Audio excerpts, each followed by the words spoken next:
Thursday, the 15th of January 2026 is a day that will go down in English history, no doubt. Two high-ranking figures left a previously successful organisation that is now struggling to cling on to past glories. In politics, Rob Jenrick was plotting to leave, but was definitely pushed out of the Conservative Party. But in Rugby League, the question is, Johnny Davidson, was Shaun Wane pushed, or did he jump from the England Rugby League coaching job? Welcome to a special episode of Super League 360. My name is Lee Addison. My name is John Davidson. And we have a special guest, an ornament to the game of rugby league, a writer, a journalist, a bookshop owner, a magazine editor-in-chief, Philip, the legend Caplan. How are you? I'm very well. I don't know about ornament. Feeling a bit like a vase after you said that. Well, hopefully you will flower on this podcast then. Well, it's a pleasure to join you two esteemed gentlemen. This is the 5th episode, John, but we've rushed this through because there's been some massive news in the week since we last recorded our fortnightly podcast. There has, yeah. Obviously, the departure of Shaun Wane as England head coach coming on Wednesday afternoon. News was broke and then quickly confirmed and announced by the RFL by immediate effect, which I found an interesting phrase because they don't play a game for 9 months. So, but yes, Shaun Wane has gone. John, you've started the year in typically understated fashion, tweeting 5 days ago, quote, "Rugby League has to stop recycling charlatans, frauds and con men across the sport," unquote. So anything you want to elaborate on? And is Phil one of those con men? I was talking about you, Lee. No, okay, yeah. I appoint myself. Nobody appoints me. No, I think, it was a reference to the situation at Featherstone Rovers. I think, I'm not sure about Phil, but I think a lot of people, I know I was quite shocked that the RFL didn't hand the licence back to Mark Campbell's new consortium. I think it was the right choice that they didn't do that, but considering Mark Campbell's history in the sport and his ties to certain club owners in the sport, I think most people expected him to be granted a licence and effectively the debt that the club had accrued to kind of be wiped away. But the RFL had grown a pair and decided against it. So that was quite a big move. There does seem to be a common trend in the sport that, people who have either failed or not necessarily done great things in positions of power can keep being recycled into other clubs and other organisations. So yeah, that was the reference. Now, I want it to be known, Phil, that last week I suggested to John that we should go weekly soon because the news is going to keep coming. He went, no, because we're doing fortnightly until the season starts. And then we've had to call this emergency podcast, if you like, because the Shaun Wane era as England coach, which we'll unpack, analyse and critique now, was cancelled yesterday, along with Featherstone Rovers that were cancelled last week. So, Phil, can I get your first reactions, just general reactions to the news about England looking for a new coach? Yeah, I think the polite way it was handled was a way out for Shaun Wane. It reminded me very much of the film Where Eagles Dare, which is a fantastic film if you've never seen it. I went for my 7th birthday. Neither of you two were alive. Still stands the test of time. But the idea is a crack group of troops go in to capture a spy, which they do. And the last scenes of the film are that spy is given the option of either being flown back to England during the war and face trial for being a traitor, or they open the gate of the aircraft carrier that they're on and allow him to jump without a parachute. And I saw similarities, if that isn't too a convoluted way of saying that. I think a decision was made that Shaun was going to be dispensed with a little while ago. I think there has been a review, but I think it's been known amongst the people that were making those decisions that that's the way it was going to go. And I think because he'd been in the role for 6 years and he does have a status within the game, and I think they felt that they offered him the opportunity to be seen to be walking away from the role, and saying that obviously the time was right. I'm not sure that that's true either. And so obviously I do think that the decision, I think it's the right one. I think it's the right one for everybody. I think it's been handled in as dignified a way as these things can be. But I do think that, yes, he stepped off the jetty before the boat pulled him under. The official line, if you like, John, was Shaun Wane has stepped down from his position as England head coach after careful reflection 9 months before the Rugby League World Cup. I'm reading from the BBC website here. The former Wigan coach, 61, succeeded Wayne Bennett in February 2020 and was in charge for a home World Cup in 2022. England were knocked out in the semi-finals, losing to Samoa in golden point extra time. England won home series against Tonga and Samoa in the following 2 years, but then lost all 3 Ashes tests to Australia on home soil last autumn. After that series defeat, Wayne said there was, quote, no question that he was the right person to lead his nation into the 2026 World Cup. Something changed, John, surely. So did Shaun Wane have a period of reflection and decide that he wasn't the man to lead anymore? I know Shaun, and I'm pretty convinced that's quite a long shot, personally. Or is it like Gary Schofield said to you in a recent article that you've done in the last few hours, that Scully didn't think he stepped down at all? Yeah, I mean, I don't know for a fact whether he did step down or he was pushed, but I mean, the kind of logic dictates, and obviously, as you said, the comments that he made at the end of the third test, I don't think I know I'm the right man. Would think that, yeah, he was pushed, and it's a bit of a face-saving exercise. The press release and just the framing of what's been said. I mean, you mentioned the Ashes there in that press release. The Ashes aren't mentioned at all. It's very glowing, very mutual, and more interesting, I think, the fact that they talk about Wayne having been a full-time coach, but the role is expected to revert to a part-time position. I mean, I think everyone knows that it was a part-time position and it always has been. I mean, he's an employee of Wigan Warriors. There was only 3 games last year, so I don't see how it can be a full-time position. There's not training camps going on. He's not running an England Knights campaign or other development pathways. So, yeah, it was a bit of a bizarre release, but, yeah, I think it was a bit of a face-saving, the way the exit has kind of been dressed up. Let's have a real examination of his tenure now. So he was appointed in 2020 and has obviously stepped down officially in 2026. A lot of mastheads, if you like, have got these stats wrong. Some have said 18 games, etc. He coached in 19 games and his team won 14 of them and they lost 5. I'm going to give you some views of the statistics. He's the second longest serving coach in terms of matches. Okay, so he did 6 years, or it covers 6 years, just as Steve McNamara did, but Steve McNamara coached 30 games, so he's had a good stab at this. His 74% win rate makes him the most successful coach, percentage-wise, in the era where England were the main choice of team instead of Great Britain. I think we all accept that was around 2005-ish, 2006.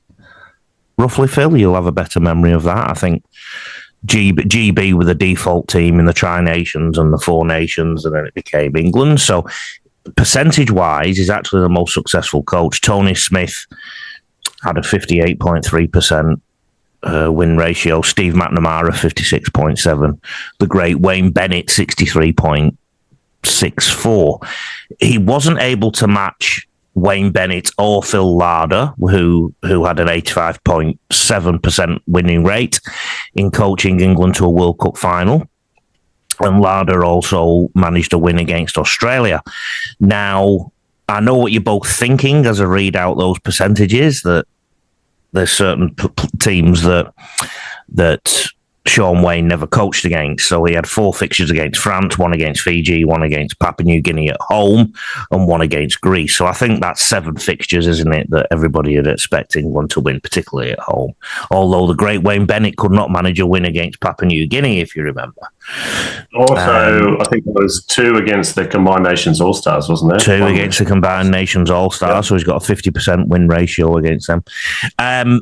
Didn't play New Zealand once during his tenure, and only played Australia in the Ashes. And the 5 games he lost, one of them was against the Combined Nations All-Stars. But 4, and I think this is done for him, were the ones that mattered the most. So the semi-final against Samoa in 2022, and obviously the 3 tests against Australia last year. In another measure, the world rankings, they started in 3rd in 2020, and they are still 3rd, although they were 2nd in December 2018. So maybe Shaun Wane has been part of the England setup during a period of decline generally in the national teams and results. The 2 teams above them in those rankings, he has a win percentage of 0%. So New Zealand not played against them, and Australia played against them 3 times and lost. But the 2 teams below them, 75% win rate against Samoa and 100% win rate against Tonga.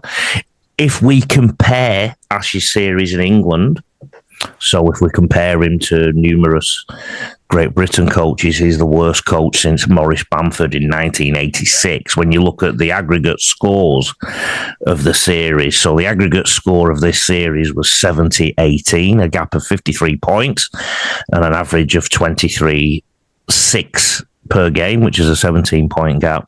The late Maurice Bamford, his team lost by an aggregate score of 96-35, a gap of 61, and the average score was 32-11, a gap of 21. So, Phil, I'll bring you in at this point. I sometimes felt like a lone voice, numerous times complaining about the state of English rugby league at certain stages, and the fact that the English haven't beaten Australia in a series or a World Cup for well over half a century now. I bumped into Mike Stevenson in the Gold Coast maybe about 18 months ago, and he was the other person who seemed to deeply care too, and he said he felt like he was the only person. I also thought the World Cup a couple of years ago was a little bit of a day of reckoning because of the poor performance of the other home nations, because England and Great Britain are very much interwoven, aren't they, in certain aspects. And then I said to John on this podcast, the Ashes Rugby League podcast, I said that I do think that the performance at the end of 25, the results, and I'm not necessarily blaming Shaun Wane for this, but it was as bad as 82 and 86 when you consider how many Australians were left at home or have decided to play for Samoa, Tonga, etc. I think stats will tell you whatever you want them to tell you. Completion rates, you can have 70% of the ball and still lose the game. The only stat that matters is you've lost the game. I think the important thing about this reign is twofold. One is, what should we realistically expect from where the game is in the current hemispheres? And the other thing is, what about the style of play? And style of play, again, and standard is something that it can be subjective. But I think we could all accept over here losing an Ashes series 3-0 if we felt that we'd shown our best face on the field. And I really don't think that we did. And it's not even so much about who you select and who you don't. There's always going to be, you hire a coach because he wants to play in a certain way, and he's going to pick the players that can play that way. And you can argue around, well, would a different coach have picked different players, and would have the result been different? I don't think there were too many others that he could have picked that would have won them that series. I just don't think they would have won it. But what we felt watching it unfold was that at no point did we ever feel or look like we were going to present a challenge. And I think in the Ashes series I've seen, you talk about 86 where the margin was higher. There were some moments in that 86 series where you watched the game and thought, maybe the gap isn't narrowing, but we're actually throwing something at them. We're making the Aussies, who we know are actually better than us man for man, think about how they need to play us. And there was a lot of talk after this current series that Shaun was in charge of, was that the Aussies didn't get out of second gear, to which the answer was they didn't have to. And had they needed to get out of second gear, they would have done. And had they needed to get to fifth gear, they would have done. And they probably would have won the series getting to fifth gear. And the worry, I think, over here was that we never forced them to get out of second gear. No. And it wasn't that they didn't play well, it was that they didn't need to. We've mentioned the style of play, John. In October 2009, Wane was appointed assistant coach to Madge Maguire at Wigan, and they finished top of the table, won the grand final, and also won a Challenge Cup under Madge, who then returned to South Sydney and ended up winning an NRL premiership with South for the first time in a million years. Shaun Wane followed him and had his own success. 2013 Super League Grand Final, 2013 Challenge Cup, got to the 2015 Super League Grand Final, which they lost, won the 2016 Grand Final, got to the 2017 Challenge Cup Final, but lost. And Wane's last game was against Warrington at Old Trafford in the 2018 Super League Grand Final, which they won. So, is it fair to say Shaun Wane was very much influenced by Madge Maguire and carried that through during his Wigan tenure, which was very successful? Yeah, I think that's a fair summation. Thank you. That's the end of that conversation then. But, no, I think so there is one thing to add on that, though. Go on. And that is, by the time he left Wigan, it wasn't any longer about success.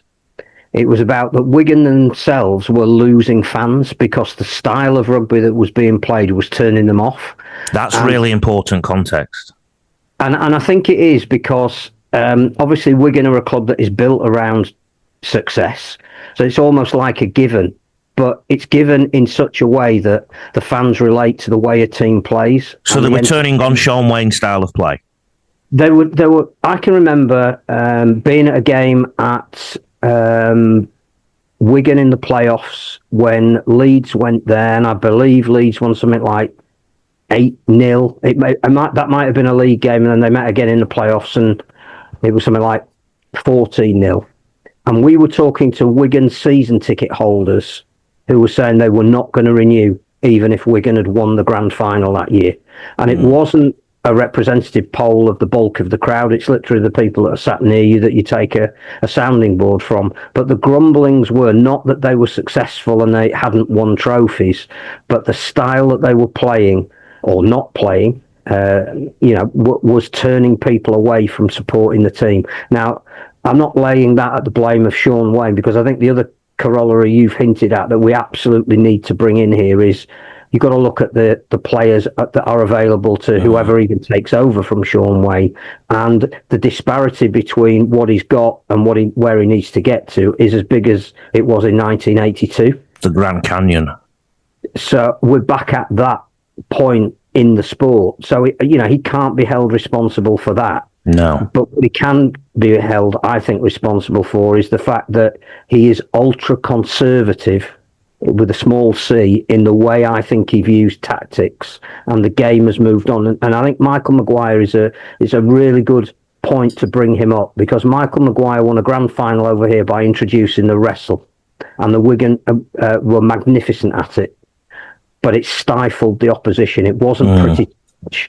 The Brisbane team that won the NRL Grand Final under Michael Maguire last year played a completely different style of open and entertaining rugby. Of course, there's an element of the defence in that as well. That's the key to it. But he plays a different style of rugby to what he played when Shaun Wane was his apprentice. I think Shaun Wane's philosophy hasn't changed from when he was the head coach. And the difference is Madge has evolved, because Madge was, after West Tigers in particular, was on the coaching scrap heap to an extent, and he managed to recover his own reputation by winning with New Zealand and then winning with New South Wales. So he definitely had to evolve. And people always talk about Madge in the context of the way he disciplines players and his pre-seasons and whatnot. But you're right, he has evolved tactically. So notwithstanding all this, John, despite all this, and despite the fact that Shaun Wane then went to coaching Scottish Rugby Union, he was a winner. And the Rugby Football League have to consider this when they're thinking about the coaches that they're looking at this time around. And I really want you to project yourself back into 2020, John, if you can, when this all happened, because there seemed to be, from my perspective anyway, quite a palpable relief that England went back to an Englishman, and there wasn't anybody complaining about Shaun Wane being named as the England coach, was there, in 2020? No. February 2020? No, there wasn't. I mean, just to touch on your bit about Madge, I think players have said that at the Broncos, how he coached and treated players when he was at South Sydney is light years different. He's nowhere near as intense and conservative and full on, and he obviously has taken the shackles off, so he has evolved. And I think, with Shaun Wane, you talk about that 2020 point. Obviously, with Wayne Bennett, that World Cup in 2017 was very successful. 2018, I think they played New Zealand 4 times and won 3 of them. They won a series 2-1 and they beat them in Denver. And that was a pretty handy New Zealand team. And then obviously there was the Great Britain tour, which was a massive disaster. Now, that was a failing without doubt. And I think Wayne Bennett, maybe he's got some regrets because he used that tour. He didn't really understand the difference between England and GB, and he used it. I don't think the Rugby Football League did either. Well, he used it as a prep for the World Cup, and that's why he was rotating a lot of players. But that clearly turned him against the public. There were people who didn't like him because A, he was Australian, and B, because he's not the most engaging of characters at times with the media. So when he was removed, and Phil can correct me if I'm wrong here, I believe Kevin Sinfield was very high up at the RFL. He wanted him to stay. And Nigel Wood, I think, was keen to actually getting Wayne Bennett into coaching England. And Nigel had gone then, and they didn't listen to Kevin Sinfield, and Kevin Sinfield left the RFL after. Right. He wasn't happy about that decision, but everyone was kind of like, well, Wayne's an Englishman. He'll bring back passion. Not Wayne Bennett. Yeah, there was a palpable relief, Phil, wasn't there, that we'd finally picked an Englishman again? I'm not sure. I think you do need to revisit the Kevin Sinfield report as director of rugby at the RFL. I think he produced, I'm told, a 200-page report about why it would have been absolutely foolhardy at that point in his tenure to ditch Wayne Bennett, because we were supposed to be having a World Cup in 2021.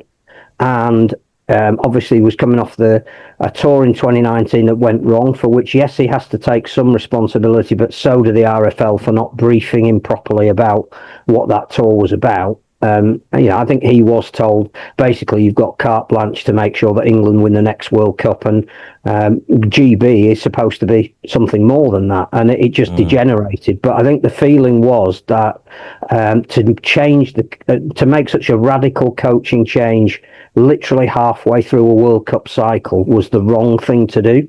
And I think because of what he did in 2017 with the England team that came as close as an England team has to winning the World Cup since it probably last won it in 1972 or at least 1992 when they lost it 10-6 at Wembley.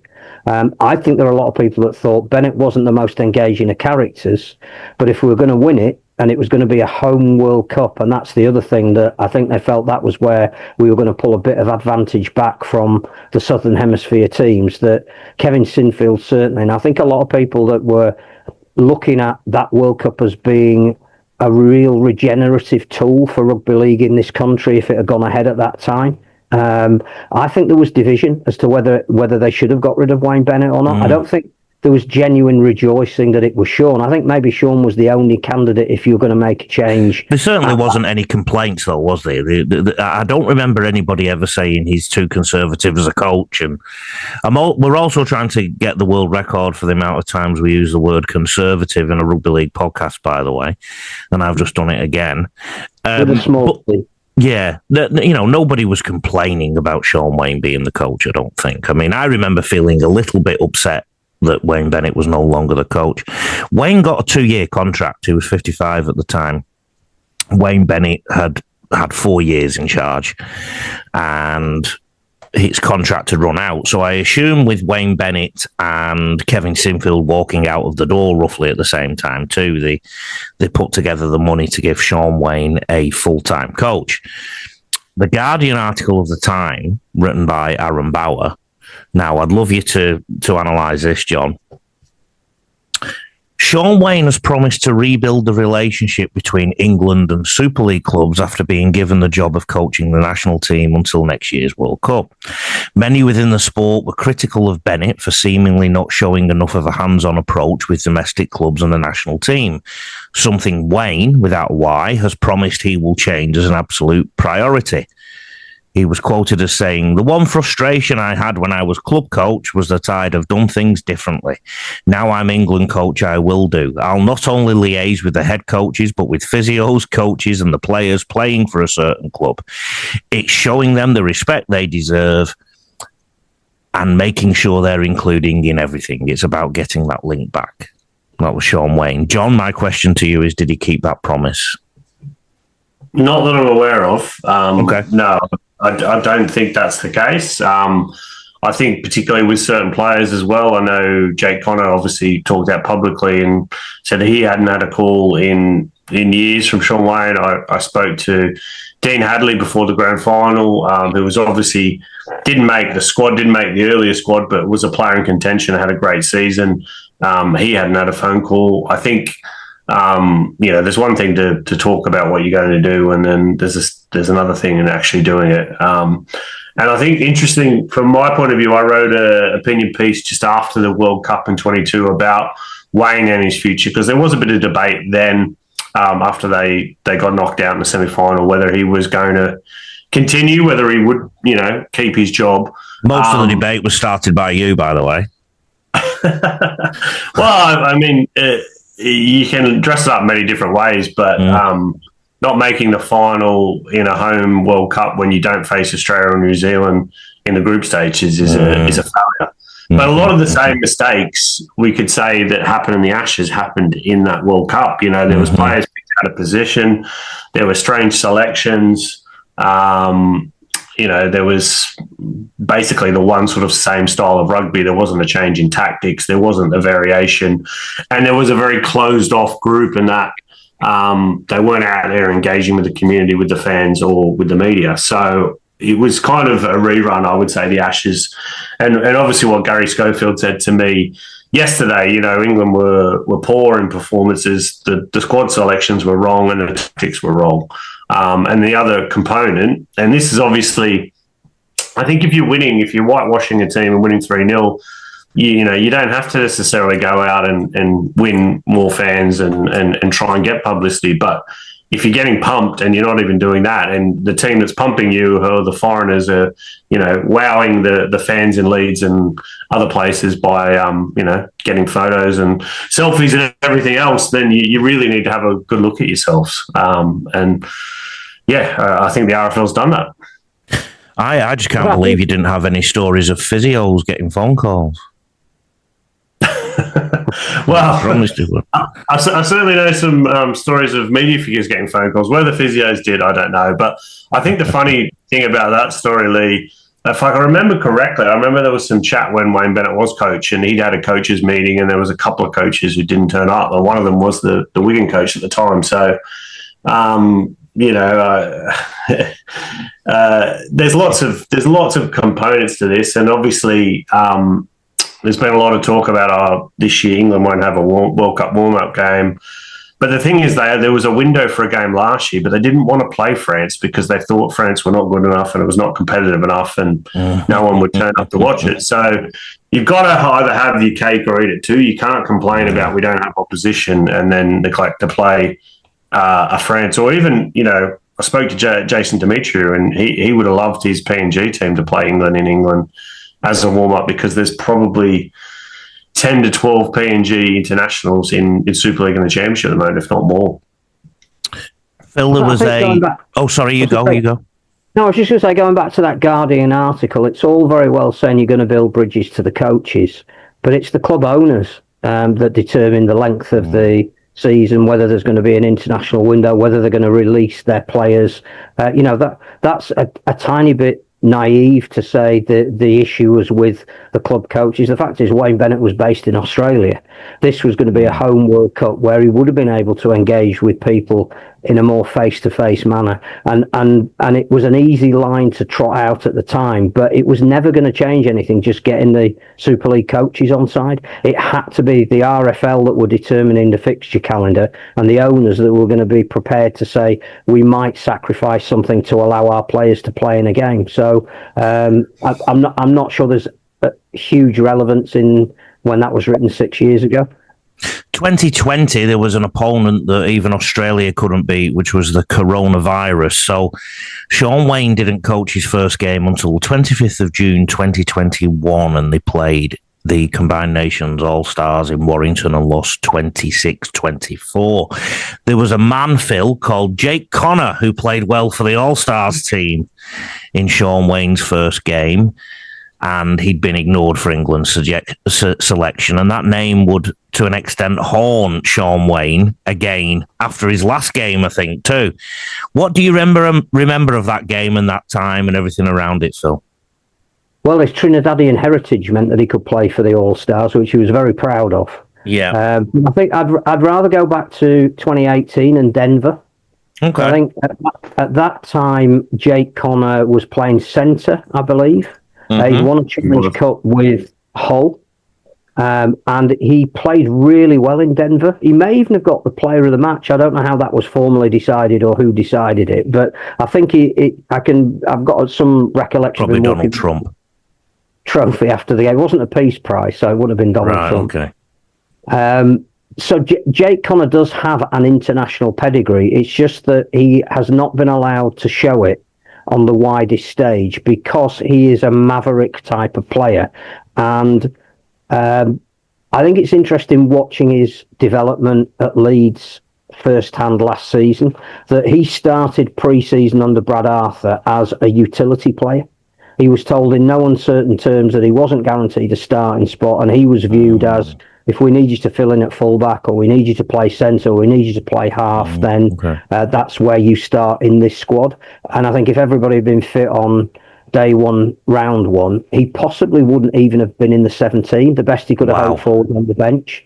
But when he was given an environment where he could thrive, throughout that season, you couldn't then drop him, and he was ultimately voted the man of steel. And I think the intransigence of Shaun Wane to see him as the guy that he thought he was between maybe 2020 and 2022, when obviously we didn't have enough variety in our team, it is one of the reasons why Shaun Wane is no longer the England coach. Because I don't know if Jake Connor had played in a Shaun Wane style of team, whether it would have made the slightest bit of difference. I would prefer to look at Mikey Lewis, who in that Ashes series was scandalously underused, bearing in mind the impact that he had during the season, and wasn't used for a single minute or play in the position he played all season. No. And I think that's more of an indictment than whether Jake Connor should have been picked or not. I think it just shows that if you're so obsessed with structure, you'll fit the people into your structure and not build a structure around the people that might be able to do your job and worry the opposition. John, I know how England can win the World Cup this year. Change it to be staged in America. Donald Trump has banned people coming in with certain visas from 15 different countries that are playing in the Soccer World Cup. So all we need to do is, well, he's already banned people from Tonga. So Donald Trump could do that for us. Get rid of New Zealand somehow, Australia. That could be the way that we could win the next World Cup, isn't it, John, if we moved it to America.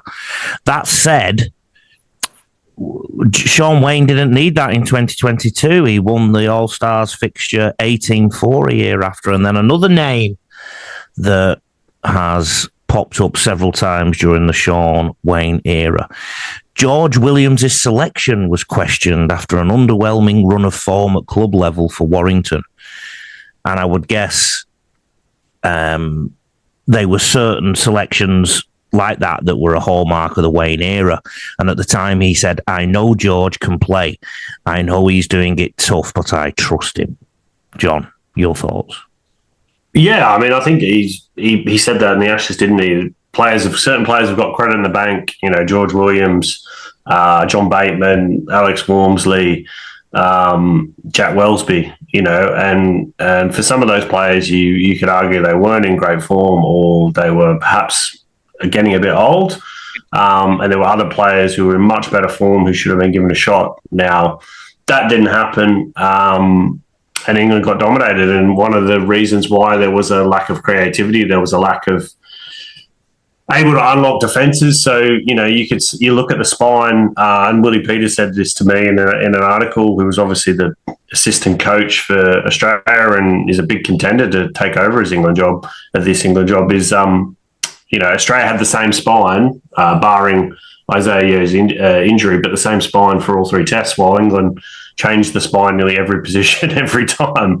Darryl Clark, then Jez Litton in, Jack Wellesby, and then AJ Brimson in, and then obviously Williams and Lewis, and then Lewis out and Smith in, and then Lewis on the bench, and then Lewis at a fullback. And what's interesting about Australia's spine was that Reece Walsh, Cameron Munster, Nathan Cleary, Harry Grant had all played either in that year's grand final or the semi-final just before it, and lost by a B's appendage. So they were former players, basically. Yeah, they're all former players, and three out of that four obviously have played together for Queensland in Origin last year. But I think you obviously need stability in those positions. He didn't seem to know what his best team was. And there was a lot of panic, and, you know, there's a lot of players who were, you know, really pushing hard for selection. Obviously, we mentioned Jake Connor, you know, there's Elliot Minchella, you know, Luke Thompson Jr. in Semba. There's numerous players who you think would have suited perhaps an Australian opposition as opposed to some others, but they didn't get a look in, and you live and die by your selections. And I think also something that was, you know, obviously a big talking point was the comments. Well, I don't care about Man of Steel. I don't even know who votes for it, which didn't go well. You know, when Ellery Hanley is the head of judges, and, you know, Paul Scolthorpe votes for it, and, you know, one of the judges messaged me about it, you know, privately, wasn't too pleased with those comments, and the same ones about, you know, I don't care about the dream team. Now, look, you know, you might not necessarily think they are the most accurate things, but, you know, generally the Man of Steel and the dream team, and obviously there are foreign players in the dream team, but they are generally the best players in Super League that year. So they do have some legitimate claims. So, yeah, I think this was just part of a general pattern that we saw in the 6 years of Wane's tenure. And as Gary Schofield said to me, you know, the rugby league in the UK is struggling for publicity. So there needs to be, and England coaches this position, that you need to be out there banging the drum for the sport. You need to be building bridges, and you need to be a positive influence. And we didn't really see that in that period. The 2022 World Cup, if we can all catapult our minds back to that. I was in the country for the group stages, at least, and there was they beat everybody in the group. They beat Samoa by 60 in the first game. But the quarter-final victory over Papua New Guinea was quite significant too. And our man Aaron Bauer, again in The Guardian, thank you, Aaron, for contributing to this podcast, wrote at the time after the quarter-final win. And again, let's think back to where we were at that time. For 30 irrepressible minutes in difficult conditions in Wigan, England not only made sure of their place in next Saturday's semi-final, but underlined why they have the ability to challenge anyone on their day. They were, as their coach said, faultless in the first half when they moved into a 38-0 lead with 7 tries of the highest quality. Much like on the opening day of the tournament against Samoa 3 weeks ago, there were individual displays aplenty to marvel at. But more importantly, there was a team cohesion that has perhaps been absent from England sides of the past. Whether it is Tonga or a rematch with Samoa at the Emirates Stadium, England will head to the capital with confidence and the belief they can reach a first World Cup final on home soil since 1995. Over to you, John, fellow Guardian journalist. Well, yeah, I mean, I was at that game. I think I'd actually travelled over with Phil. Look, they were facing PNG at home. I mean, I don't think they've probably ever lost to PNG in England. I think that day PNG had a number of semi-professional players. So I think you need to kind of keep in touch with reality there. And obviously that first game against Samoa, look, that whole Samoan campaign, there was a lot of off-field issues. There was a lot of issues with the coach, wasn't there? It was a bit of a... To be fair, your general person in public would not know all that, John, at the time. It's not like journalists were going, Samoa are a bunch of pissheads and the coach is this and the coach is that. That didn't happen. Yeah, it was all England have absolutely smashed Samoa and they've won the group stage and look, they've just beaten Papua New Guinea by 38-0 in 30 minutes, whatever it was. So, yeah, it was different at the time. And I remember even falling for a little bit of some of it myself. I thought, can England actually do something here? Yeah, I think they should have beaten Samoa and made the World Cup final, but ultimately they didn't. Go on, Phil. So you can look at that PNG result and any of the group matches, it meant nothing. The only match that mattered was the match where they had to win the semi-final. Had they been beaten by Australia or even by 20, 30 points at Old Trafford, it wouldn't have mattered. The whole of the competition was structured whereby England would make that final. And to go down in the manner that they did against Samoa, you get no credit for beating PNG in the manner in which you do in the quarterfinals.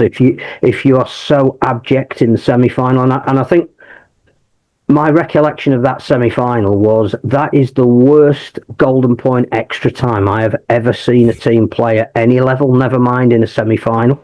I'm not even sure England got out of their own half, and they had at least three sets of six. That it, as a supposedly leading nation with a coach at the helm, who had a grasp of the tactics to have beaten a team by 60 points in the group stage, to be turned over in a semi-final at home, that's the only result that matters. Nothing that came before it is relevant. And I think that was that the team in that game were exposed because you had Callum Watkins playing the centres, who by that stage of his career is a back row forward, and I think there might have been 2 or even 3 tries scored on his edge. You had Jack Wellesby, a fullback, playing in the halfback, who was exposed, and you had Mickey McAlorum playing 80 minutes at hooker with 4 forwards on the bench and no hooker. So there was no sort of plan B, was there? There was no okay, we need to score some points here. What can we do? It was just bash them up front and wrestle. Let me bring in the great Ellery Hanley and what he wrote after that semi-final. He said, "There's no sugarcoating it. I was extremely disappointed with England's performance against Samoa last Saturday. Across the park, this England side is the strongest it has been for a long time. Pardon me, you simply can't hide from the fact that they have missed a wonderful opportunity at a home World Cup, so it is a massive failing." He also said, and I'd like you to comment on this, John, and something else. He said Leeds Rhinos' Cruz Leeming had to play over Mickey McAlorum against Samoa. And he also said that tactically they were outdone. England let the Samoans control the tempo of the game. The ball was out of play too many times, particularly in the second half. John? Yeah, I think not going into that game with a backup or going to bench was a huge error. I don't agree it was the strongest England team for a long time. I think if you look at that 2017 squad when you had Dan Burgess, James Roby, Sean O'Loughlin, Josh Hodgson, James Graham, Whitehead, Bateman. I think Steve McNamara had some good England sides too, and didn't necessarily. He did, yeah. I mean, that 2013 England team was a very, very good team, and obviously took a bit of magic from Sean Johnson, didn't it, in the last minutes at Wembley. So, Yeah, but it was a massive failure. And as Phil said, it's 100% right. It doesn't really matter what you do; it's about winning the big games. And obviously, the semi-final was the key game. They didn't do it, and obviously with the Ashes. And I don't want to go over it too much, Lee, because we did about 15 podcasts on it last year. But Australia, particularly in that first tape, they were ripe for the taking. They had no warm-up games. They had a week before the first test they arrived. They were missing countless players from Payne Haas to Mitchell to Dravojevic to Zach Lomax, Xavier Coates, James Tedesco. Like, we can go on. And England, it's exactly what Phil said. It's not that they were expected to win, but they didn't play well. They didn't execute. They were very, very poor. And I think most England fans would have been happy if, look, we gave it our all. We threw some punches. We had a real dig, but they didn't really, throughout those three tests, they didn't do that for 60, 70 minutes. It was 30 minutes or it was 40 minutes. And that was bitterly disappointing that they just couldn't execute when it really mattered. I don't think they gave themselves the chance to because of the squad selection. Because I think when we looked at I think you're right. We all were overly optimistic that England were going to win the first test, and that meant there was going to be a decider at Headingley, and whatever happened, whoever won that would have justified the series. If we hadn't played for so long, and we know that the NRL is moving in a different trajectory to Super League, if we'd have got to even a 2-1 defeat, that would be in some respects seen as a success.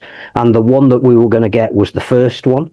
And actually, when you look back at all three of them, that's the one England played the worst in.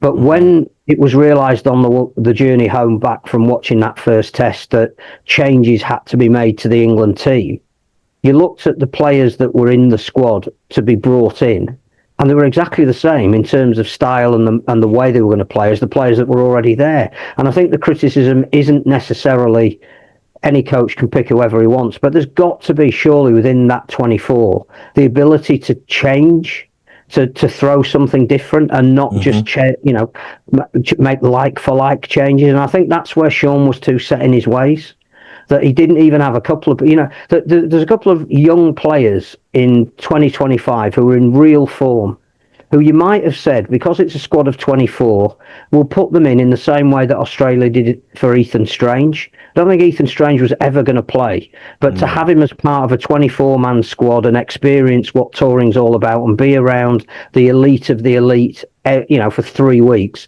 that's a great experience. And if Nathan Cleary, pulls a toenail in a group game in the World Cup coming up in 2026, and they put Ethan Strange in, he will be able to handle that because he's already been in that elite environment. We had somebody like, for example, Lewis Martin, who had the most sensational season with Hull. Young kid, naive, probably got a hell of a lot to learn, but scored something like 30 tries in 30 games in all competitions. We had Harry Robertson, who, created under the most extreme pressure one of the tries of the season and looks like he could play in 2 or 3 different positions. Probably not ready to play at full international level, but we didn't even have kids like that in the 24 that we could have varied it up a little bit, particularly when the series had already been lost. And I think that was the frustration from those of us watching it, that, we're persisting with a Tom Johnson who's already admitted that he's injured. He played in the third test admitting that he needed an operation. Well, throw Lewis Martin in. What have you got to lose? You've already lost the test series. And forgive me if I'm wrong, gents, but I always thought in rugby league you had to score more points than the opposition too. So scoring points is quite an important measure of the ability to score points. Again, catapulting our minds back. England then went 2 years undefeated in 2023 and 2024, 3-0 win over Tonga and a 2-0 win over Samoa in 2024. I never fell for this, quite frankly, and I got abused left, right and centre on my social media, and this is when so many English fans who look at my socials and consume my content started accusing me of being turned into an Aussie and hating on England. The fact is, these tests, the stakes were lower. The test grounds weren't even full on most of the occasions. it wasn't knockout, so you could lose a game and still recover. I do remember that several players were missing from the Tonga side, so Tamalolo, Fafita, Katoa, etc., TK Aho. The Samoa tour, the team that played a year later, had 9 extra players in that hadn't made that tour. And I also remember some of the refereeing in the first test against Tonga, and I was actually texting John Hopewati, who was in the coaching box at the time, and he was absolutely fuming with the refereeing that was unfolding. And I remember thinking at the time, this is some home-based refereeing in the first test. I had a genuine feeling that Tonga were on top in the first test for a while. And then when England got some possession, all of a sudden the 6 again rule came in. And as we all know, the 6 again rule doesn't get much scrutiny. It's not like the 6 again decisions are scrutinised at half-time and full-time. We just give them and life goes on. So I actually think, John, that was a massive false dawn. It masked... It was almost an extension of the group stage in the World Cup. Yeah, I think that's a fair point. Look, I think England did what it needed to do in those games. It was a settled team. They played the conditions well. They played the refereeing well. Look, I think the Ashes is really emphasised, and obviously comments by the likes of Cam Munster, and the fact that 2 of the 3 tests, the second and third tests, were refereed by an NRL referee who blew a penalty in the first tackle in Liverpool. Is that the rucks are very different in Super League than they are in the NRL, and they're a lot quicker in the NRL. They're a lot cleaner. There is less wrestle, and the game has kind of evolved, while Super League still seems to be this kind of 3-4 man tackle, wrestle, very slow ruck. And look, Super League, the RFL are trying to change that. They're going to the referees are going to take action this season, but that's definitely not helped. And I remember it used to be the other way around not that long ago, maybe 6, 7, 8 years ago. It's yeah. I mean, the game would continually evolves, doesn't it? In tactics and in speed and different interpretations. And I think with the World Cup coming up, obviously being in Australia, there will be NRL refs and it will be refereed like an NRL contest. So that's something I think for the RFL to be aware of when they're appointing their next coach, whether they're looking at a Brian McDermott or a Willie Peters or a Justin Holbrook or a Des Hasler, your mate, Lee. But I think I just wanted to touch on, I think it's really interesting, some of the comments today that I've had on social media. There is quite the system's fucked, so we're never going to beat Australia, so why change the coach? There's quite, and I understand because it's been, 53 years, 55 years since the Ashes, 53 the World Cup, whatever it is. There's a defeatism, just, Australia are too good, we'll never beat them. But I really don't think that helps. And I think if you look at many other sports, countries with greater talent pools or arguably better players don't always win. And there are things that can be done to negate that. Obviously, there are things that can be done by the RFL and in terms of pathways and things like that. But making a coaching change at that elite level can make a very big difference. Despite channeling Winston Churchill for the Ashes series this year, England fans were calling for Shaun Wane sacking at half-time at Leeds in the third test. And I think there's been universal opinion that England were playing an outdated method of football. Even Paul Kent in his podcast this week, and I'd love to say on this podcast, all the best to Paul and with his diagnosis, and hope it gets through okay. England scored 2 tries in 3 tests, and they were playing an outdated method of football. It was very similar to Wigan under Madge. And we've been calling for Shaun Wane to evolve, but John, I don't think your view on Shaun Wane has evolved, because I decided in my research for this podcast last night, when you gave me your obligatory text at midnight for me to start prepping, I decided to Google John Davidson sack Shaun Wane. And the Google AI that comes up, and it just gives you a full description of sometimes. I know the AI has had me coaching at Oldham in the past, so we can't always trust it. But The Google AI said, quote, sports journalist John Davidson has publicly called for England Rugby League coach Shaun Wane to resign following recent poor performances, specifically after England lost the 2025 Ashes series to Australia. And then in a different section labelled John Davidson's comments, it says, Davidson, a UK-based rugby league journalist who co-hosts the By the Balls podcast, so Super League 360 or Ashes didn't even get a Guernsey there, has been a vocal critic of Wane's tenure, particularly after the 2020 World Cup and the 25 Ashes series failures. His arguments for Wane's resignation include failure in major campaigns, and the 2020 World Cup and the Ashes, poor performances. Davidson stated the post-mortem for England and their coach Shaun Wane after the series won't be pretty. And then other comments from a Facebook post of a video transcript, which I assume was something that we did, suggested Wane should hang his head in shame and quite honestly resign, quote unquote. Do you remember saying that, John? I don't remember saying that, but I would qualify my comments by saying I'm far from the only person.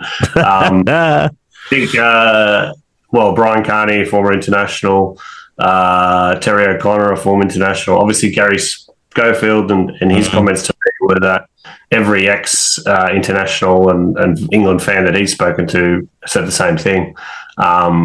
Look, at the end of the day, it's not personal. It's just you're at that job to win things and to win World Cups and to win Ashes series, and he's not done that. So it's really that simple. So, Captain Hindsight here, when Nigel Wood, the interim RFL chair, was interviewed last year, he said, we will review all of that like we always do, in reference to Wane's position as England coach. And he said, this isn't a kind of public examination of any of the coaches. We will review that in the fullness of time when the reports are received like we do at the end of international series, quote unquote.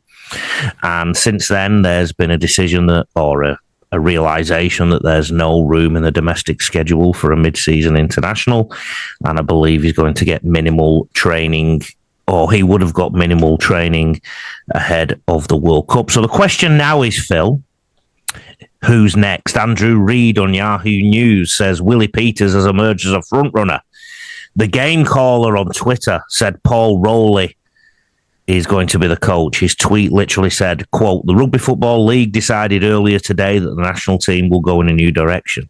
So suggesting that it was the RFL that decided. And he continues, St. Helens Paul Rowley is expected to take over on a part-time basis. That's what was in his tweet. So, Phil, who's next? Well, it's interesting that no length of tenure has been mentioned for the new incumbent. No. So if I was at the RFL, I would be saying I just want somebody that can look after England for this forthcoming World Cup, which is a minimum of 3 games and hopefully might get us to 5. And now we know the next World Cup isn't for another 4 years, and we also know that mid-season internationals are not high on the priority of club owners or the RFL. Then I think your first decision is not who do we want, but what do we want them to do. And if it is be credible in the next World Cup, then I think that lowers the possibility of the people who may be the ideal candidates.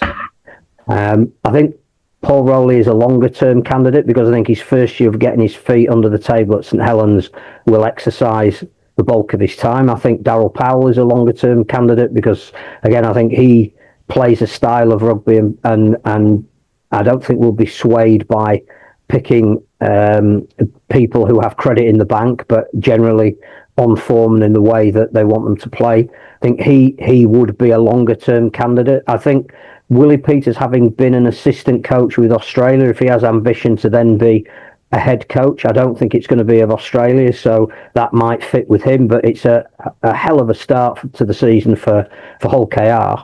And his focus is solely going to be on that. They are the target this year.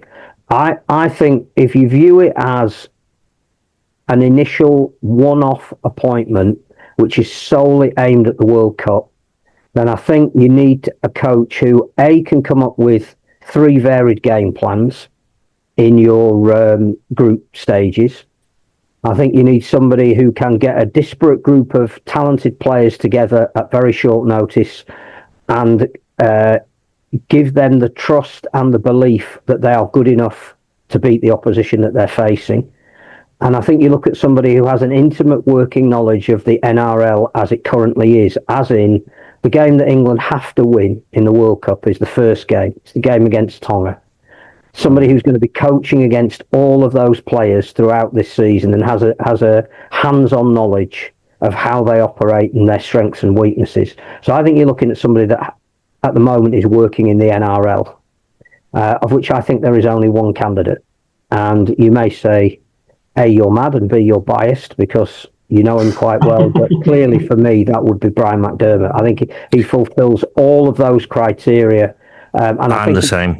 His standing in the NRL is incredibly high as well. So I think that even whoever is in charge of the other Pacific nations would look at him being appointed as head coach of England and go, we've got some stuff to worry about because this guy is going to cause us some trouble. I think you'd have to preface that by saying that because there are no get-togethers over here, because somebody is going to need to keep a weekly eye on the talent that's available, knowing the style that if it was him, he would want to play, then he has to have at least 2 people here, I think, assessing and recommending players in the squad. And I would say that would be Paul Deacon and Jamie Langley. Because I think... He's been thinking about this, hasn't he, John?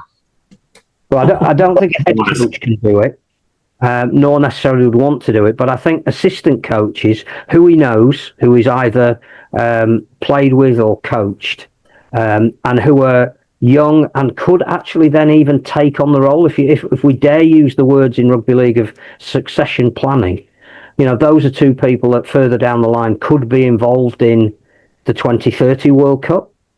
Then that would be, if I was at the RFL, I would view it solely as the 2026 World Cup. Well, it's funny what you say, because when we were talking about the Wayne Bennett to Shaun Wane transition, they got rid of Wayne Bennett 1 year prior to a World Cup. So they didn't complete that World Cup cycle, basically. And they've done the same thing now. They've lost their coach 1 year before a World Cup. So to me, that suggests if you're thinking strategically, you need to bridge that gap at least and then try and work into. But and Brian McDermott was my choice. I went public with that yesterday, and I've said that before for all the reasons you said, Phil.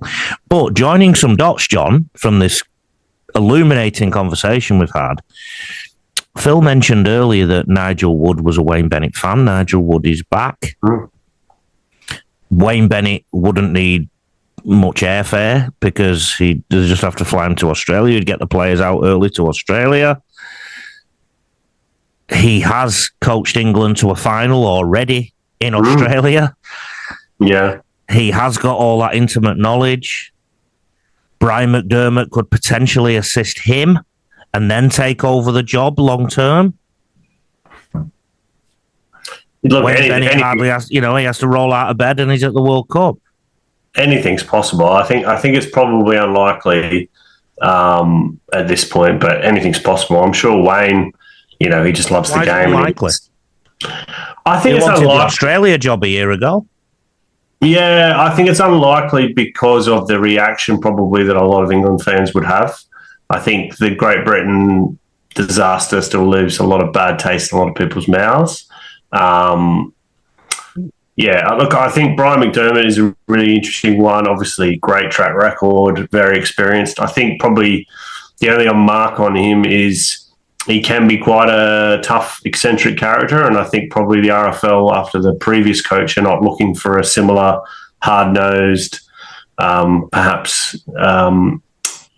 probably looking for a more amiable, easygoing personality, perhaps, to work with. That's just my own thought. I could be wrong there.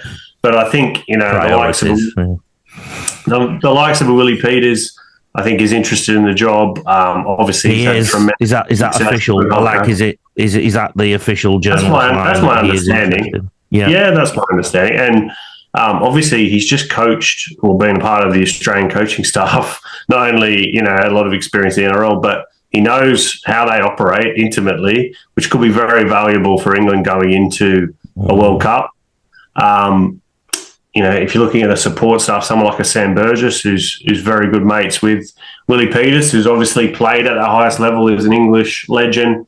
I think there's a lot of pluses on his side as well. I don't think there's a shortage of candidates. I think, this is a good position, but it will be really interesting, as you both have said, whether they just go for a short-term appointment for the World Cup and then think long-term, or whether they kind of want to start planning now. Makes me laugh as well how they go part-time to full-time, part-time to full-time. It's the same as the no promotion and relegation thing. There's no full-time international every 5 years or something. There's no full-time international rugby league coach. And when Mal Meninga was coaching Australia, he was working for the Gold Coast Titans and on Fox League every second or third week. They don't play enough games to be, if they played 15 games or 10 tests a year, that'd be different, but they don't. So Trent94W asked on Instagram, will the RFL now make it a priority for organising a few fixtures pre-World Cup? Probably teams outside their pool group. Feels like jumping into the deep end for an incoming coach with no prep for a World Cup. No. There is no gap in the schedule. In fact, the worry is that this, where we sit now and looking out the window and, it's minus whatever, there's a danger that some Challenge Cup ties and possibly even early rounds of Super League will get postponed, and there is no gap in the calendar. So there will be no new international schedule. Daryl Powell, Matty Pete, John? Yeah, look, I think they're both candidates. I think they'd be both great choices. Obviously, Matty Pete is a really young coach who's had a huge amount of success. Really is good at building cultures and relationships within groups. And Daryl Powell, was a great player for England and has been around for a long, long time. Obviously, did a great job at Castleford. He's doing a really good job at Wakefield. Has not had the success in terms of trophies won, but I think he's very good at bringing through players. Young players. Obviously, he did live. And I think he's very good at managing groups as well. So, look, as I said, there's lots of different ways you could go, whether it be those coaches I've already mentioned, whether you look at a Justin Holbrook. I think Michael Maguire has already said publicly at the end of last year that he wouldn't be interested, but I think if he was, he'd be a great pick. I said this to another journalist the other day, like, if you're looking at international coaching, apart from Australia and New Zealand, England is one of the top jobs in the world, and there'll be no shortage of applicants. The parallels with the cricket team are unbelievable. All I can say is Australia are laughing at us. Phil. Well, I think the fair point for the English rugby league team is at least they weren't out on the piss all the time and going off to Noosa. Yeah. In Ashes. I'll be in Noosa this weekend too. I think I'll have homeostasis when I'm there. But the opposite is true with the cricket team, isn't it? They were probably too flamboyant and then went back to a more attritional method of play. So the parallels are unbelievable. But one mistake I think the English Cricket Board made was they appointed a director of cricket that was still relatively in cricket nappies, and also hadn't really experienced too much of the Ashes in general. He was a fringe player in the England squads himself, so I don't know. Even though he's got the intellect, I don't know if he has the gravitas in the game to challenge certain things. And then appointed a coach who was very inexperienced. He'd coached a few Indian Premier League games and not won any trophies or anything. So using that, we would end up picking somebody who's a first-year coach. I would imagine that would be like Australia picking Benji Marshall, for example, or something like that. So there is lessons in every area of sport. One thing we've not done, John, and we do every session, is give our contact details if anybody, for some reason, wants to get hold of us. Yes, you can get me on Twitter at Johnny D. Davidson and on Facebook at John Davidson Journalist. It's called X now, John, as I remind you every podcast. Phil, people have to buy books. If people want books, they need to come to you, don't they? Well, if they're living in the north of England, that I don't think they're going to fly from Sydney just to pick up a decent rugby league book. But, well, I know a bloke who has flown from Sydney a few times to come and get some rugby league material. If you're passing, we will make you very welcome, and there's a whole array to choose from. But yeah, I mean, check out Philip Howard Books in Leeds. We don't have a website because we believe in the browsing principle. You can browse online. What are you on about? No, you got to come in for something you think you want and leave with something you didn't even know existed. And he makes a good cup of tea and gives you biscuits. We always have biscuits. Today, you miss Curly Whirlies for the kids. And of course, you have your own podcast because you're a podcaster as well. So tell people about that and where they can get that. Well, we've got a publishing company, Scratching Shed Publishing, which you can order anywhere in the world. Some books on rugby league, but all to do with Northern culture, and that's where 4020 magazine is housed as well, which is in print and is in a digital version. But we also do 4020 Live podcast on the back of that, and it is the number one rugby league podcast in Mexico. Nice. I don't know, we'll have to challenge that, won't we, John, with this? I'm Lee, and you can get me at Rugby League Coach on socials. Apart from X, which was formerly known as Twitter, where I'm at RL Coach on the net. And please go to my website, rugbyleaguecoach.com.au. Philip, thank you very much for joining us. Great to see you again. John, the pleasure was all yours.